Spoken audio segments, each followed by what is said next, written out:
Le journal Étienne Nabédé. Mesdames, Messieurs, bonjour. Bienvenue dans cette édition. Voici le sommaire. L'UEMOA évalue les réformes, projets et programmes communautaires mis en œuvre au Togo en 2019. Les représentants de l'institution et ceux du gouvernement passent au peigne fin les performances de l'État au cours de la 5e revue annuelle ouverte ce matin à Lomé. L'Agence nationale pour l'emploi ANPE et le service français du travail Lab Pôle emploi sont en atelier de travail depuis ce matin. La rencontre est placée sous le thème « Ensemble pour mieux réagir face aux besoins du travail ».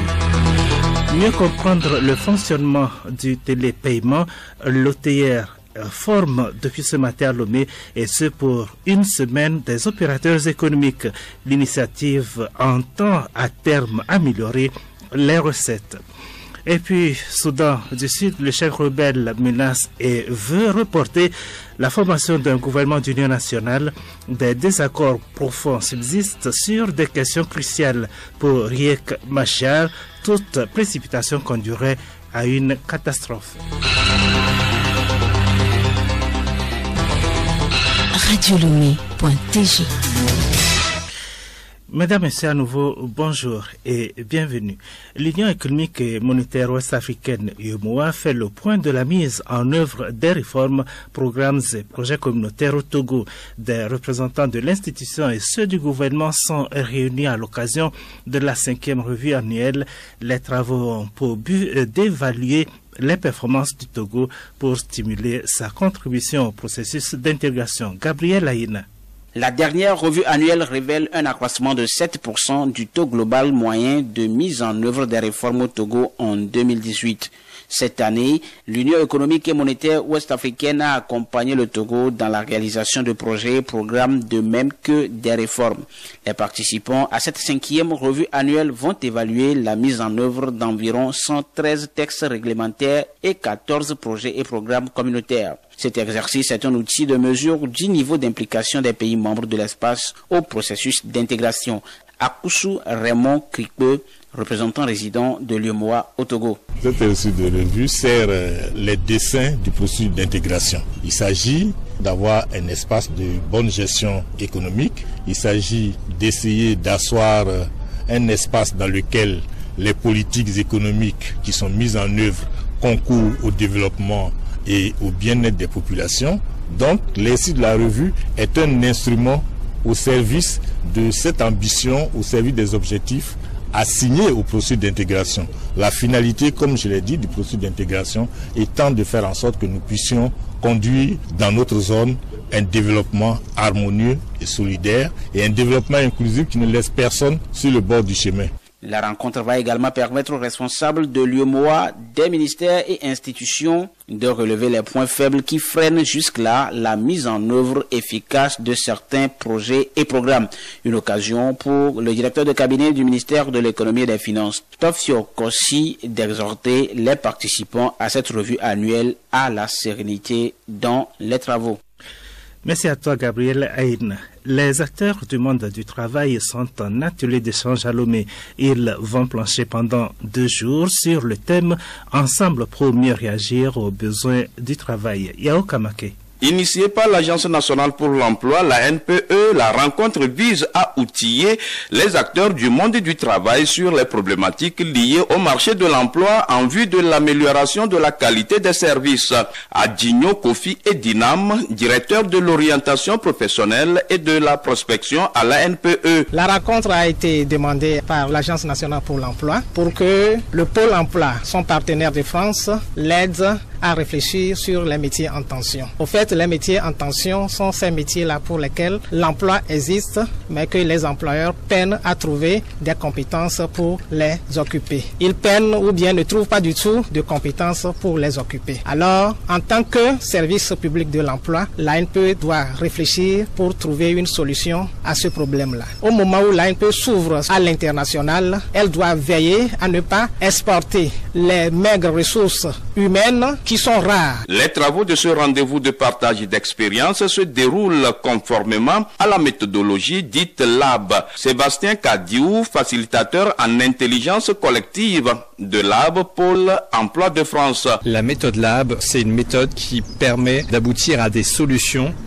que généralement, si on était en groupe projet, on aurait eu ces solutions au bout de 6 mois. Là, on arrive à les avoir en 2 jours. Comment on fait? On réunit toutes les parties prenantes. Tous ensemble, ils vont imaginer aujourd'hui les solutions de demain. La méthode LAB s'appuie sur des principes concrets dont l'accélération, la solution et l'environnement. Elle va permettre aux acteurs du monde du travail d'arriver à poser clairement des problèmes face à tout projet et d'y trouver facilement et rapidement des solutions appropriées.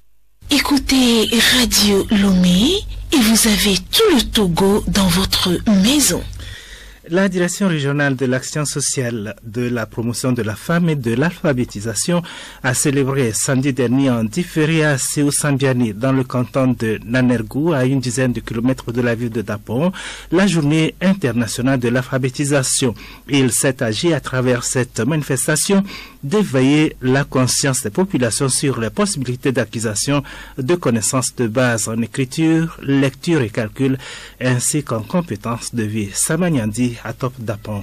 Il a été question de faire la promotion de l'alphabétisation et de susciter l'intérêt chez les autorités politiques, les ONG et les populations bénéficiaires de ce programme. Le directeur préfectoral Action Sociale Tourne, Tonton Libonli, donne les raisons de cette manifestation. Les statistiques, les analyses ont prouvé que jusqu'à présent, il y a encore des poches où les gens ne sont pas lettrés. Et pour corriger alors cette situation, il y a des séances d'alphabétisation que le gouvernement, les bailleurs de fonds, appuient les ONG pour pouvoir accompagner les communautés qui désirent se faire alphabétiser dans leur propre langue.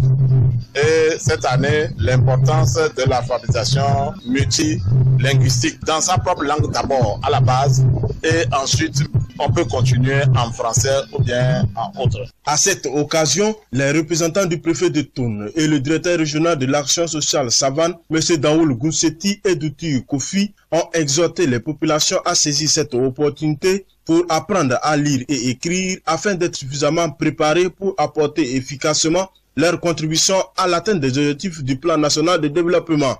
Yandi Sama à Top Dapon pour Radio Lomé. Et mieux comprendre le télépaiement, c'est l'objectif d'une formation d'une semaine des opérateurs économiques. C'est une initiative de l'OTR qui consiste à améliorer les recettes. La formation porte sur la rédaction d'une déclaration et le déroulement du télépaiement. Urobodi Dissadama, chargé d'information à l'OTR. Le télépaiement, c'est le paiement des taxes et impôts en ligne.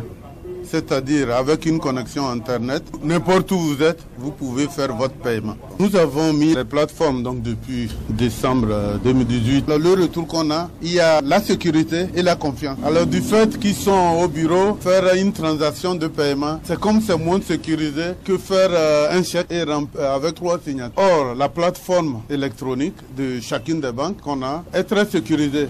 D'abord, vous avez un mot de passe et pour sécuriser votre connexion. De 2, il y a plusieurs niveaux. Il y a celui qui fait la déclaration et celui qui va se charger de faire le paiement, qui a un autre niveau. Et les banques ont mis des mécanismes de sécurité. Il y a un SMS qui est envoyé pour authentifier celui qui est derrière la connexion. Après, à chaque transaction, il y a encore un mail pour qu'il confirme que c'est bien lui.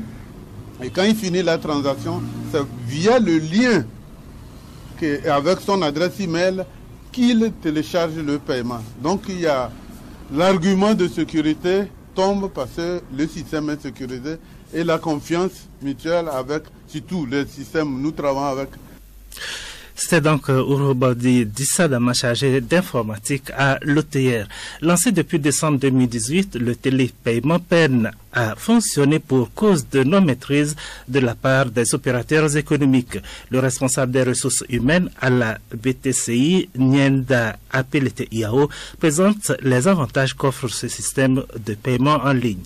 La plateforme est hyper sécurisée. Vous pouvez faire les paiements sans problème. On gagne beaucoup en temps. On peut même faire la déclaration hors du bureau à tout moment de 01 à minuit.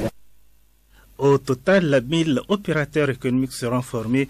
Ils sont issus des PME et de grandes entreprises. Et puis ce communiqué de la CENI pour refermer la page nationale, c'est un communiqué relatif à la stimulation grandeur nature de la révision des listes électorales. Le communiqué dit ce qui suit. Dans le cadre de l'élection présidentielle de 2020, la Commission électorale nationale indépendante CENI envisage d'organiser une révision des listes électorales.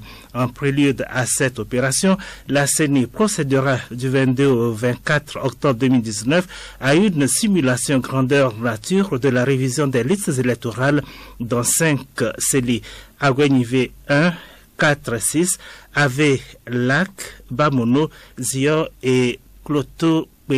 Cette simulation permettra à la CENI de tester les équipements, les logiciels et l'ensemble des composantes des kits d'enregistrement biométrique.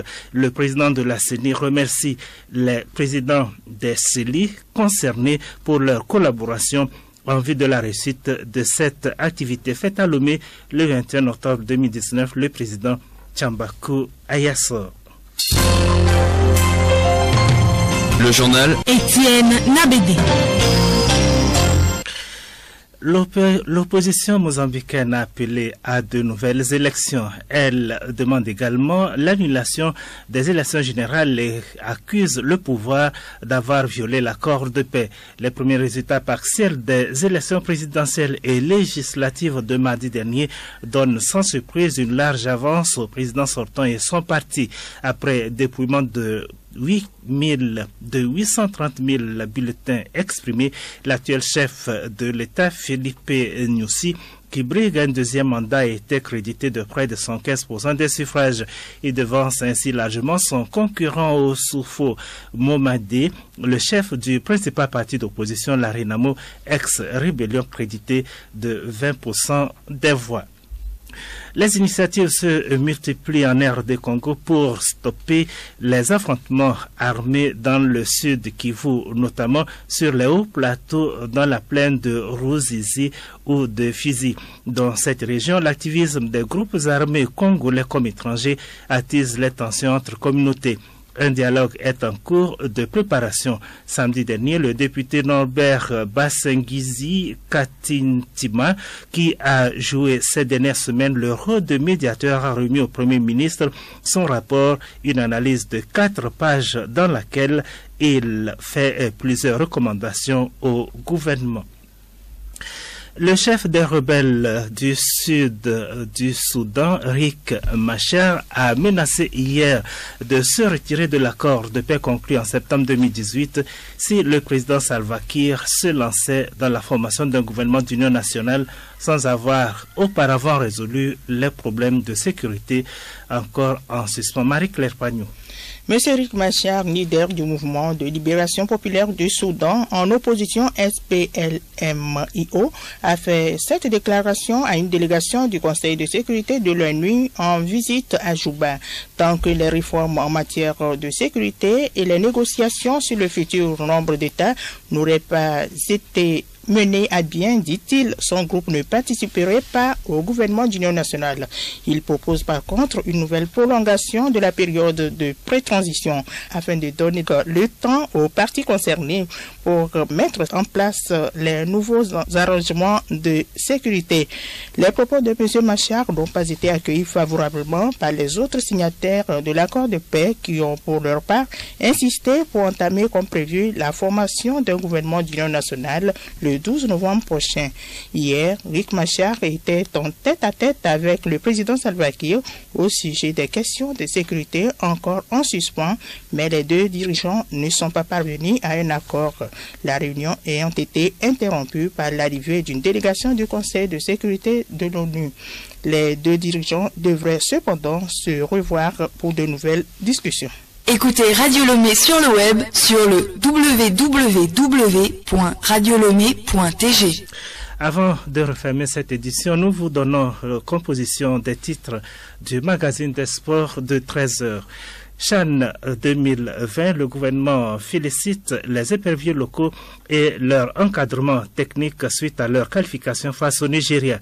Dans ce magazine, donc, avec Théophile Dandakou, la liste des 16 pays qualifiés. Tour de cadrage de la CAF.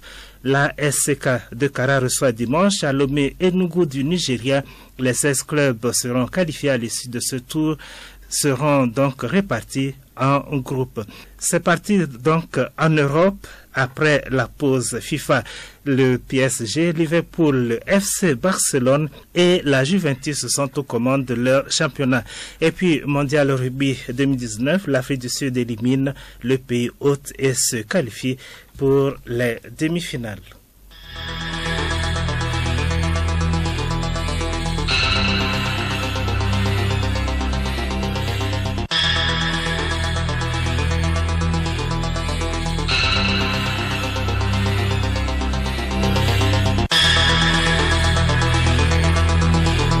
Mesdames et messieurs, c'est ainsi que s'achève cette édition. Merci de l'avoir suivi. Prochain rendez-vous avec l'information, 14h.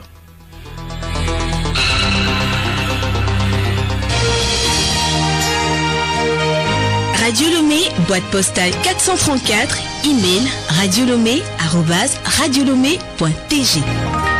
radiolomé.tg